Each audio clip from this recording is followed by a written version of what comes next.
25 जून भारतीय इतिहास में बहुत महत्व रखता है। खासतौर पर दो घटनाओं के लिए 25 जून को याद किया जाता है। उनमें से एक है 25 जून 1975 को देश में लगा आपातकाल और दूसरा है 25 जून 1983 को भारत का पहली बार क्रिकेट वर्ल्ड कप जीतना। इस वीडियो में हम बात क्रिकेट वर्ल्ड कप की जीत की नहीं बल्कि आपातकाल के बारे में करेंगे।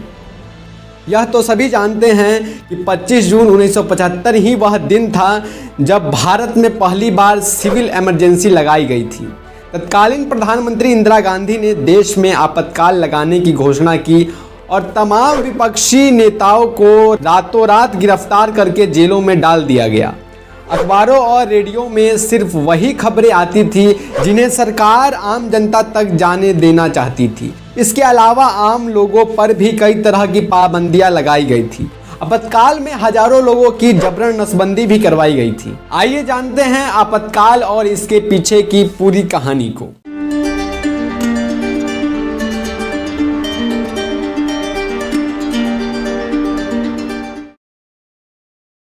नमस्कार, मैं चंचल कुमार और आप देख रहे हैं मिशन भारती। 1971 के लोकसभा चुनाव में गरीबी हटाओ के नारे के साथ कांग्रेस को बहुमत मिला और इंदिरा गांधी ने बड़े मार्जिन से अपने प्रतिद्वंदी राजनारायण को हराया। विपक्ष ने इंदिरा हटाओ का नारा दिया था, जिसके जवाब में कांग्रेस ने गरीबी हटाओ नारा दिया।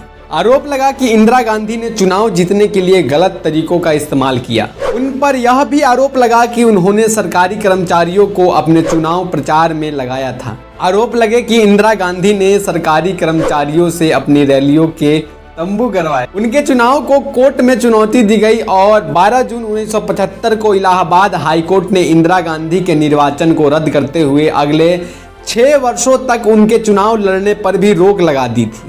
इंदिरा गांधी ने हाई कोर्ट के फैसलों को सुप्रीम कोर्ट में चुनौती दी, लेकिन 24 जून 1975 को सुप्रीम कोर्ट के जज जस्टिस वी.आर. कृष्णा अय्यर ने हाई कोर्ट के फैसले को सही ठहरा दिया।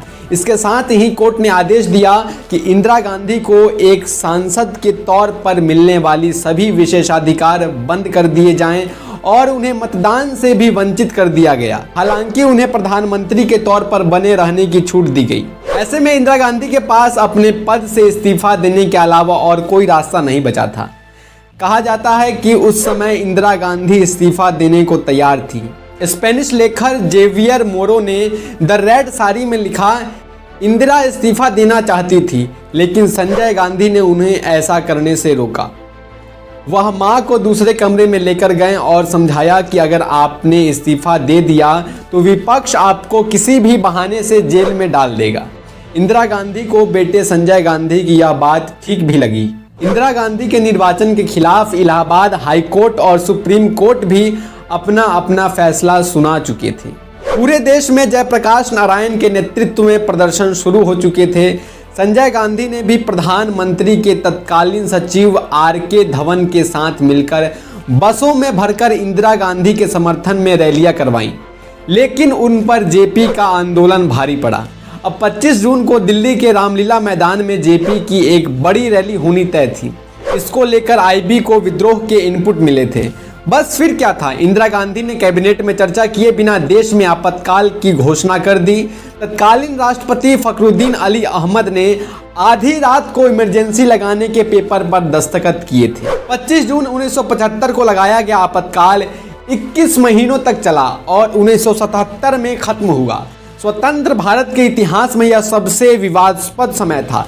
इस दौरान विपक्षी नेताओं को रातों रात गिरफ्तार करके जेलों में डाल दिया गया, जिनमें जेपी, अटल बिहारी वाजपेयी, मोरारजी देसाई और लाल कृष्ण आडवाणी जैसे दिग्गज नेता शामिल थे। संजय गांधी ने अपनी पार्टी के मुख्यमंत्री को उन लोगों का लिस्ट सौंप दी थी जो इमरजेंसी का विरोध कर रहे थे। आदेश साफ था, विरोध की हर आवाज को दबा दिया जाए। कांग्रेस के खिलाफ चुनाव लड़ने वाली जयपुर और ग्वालियर की राजमाताओं को भी इस दौरान गिरफ्तार करके तिहाड़ जेल में भेज दिया गया था। अखबारों में इंदिरा गांधी के खिलाफ कोई भी खबर ना छपे, इसके लिए अखबारों की बिजली काट दी गई। अखबारों में सेंसरशिप लागू कर दी गई। कांग्रेस के बड़े बड़े नेता और अधिकारी अखबारों के दफ्तरों में बैठकर हर खबर को पढ़ने के बाद ही छापने की इजाज़त देते थे। मोरो ने अपनी किताब में लिखा, संजय गांधी देश की समस्या की प्रमुख वजह बढ़ती जनसंख्या को मानते थे। पूर्व में कंडोम को लेकर अभियान चलाए गए थे, लेकिन उनका कोई असर नहीं हुआ। इसके बाद संजय गांधी ने मुख्यमंत्रियों को आदेश दिया कि वह सख्ती से नसबंदी अभियान को लागू करें। हरियाणा के तत्कालीन मुख्यमंत्री बनारसी दास गुप्ता ने सिर्फ 3 हफ्ते में ही 60,000 लोगों की नसबंदी के ऑपरेशन करवा दिए थे। इसके बाद दूसरे राज्यों पर भी दबाव पड़ा और उन्होंने अधिकारियों को टारगेट दे दिए। नसबंदी करवाने वालों को 120 रुपए या एक टीन खाने का तेल या एक रेडियो लेने का विकल्प भी दिया जाता था।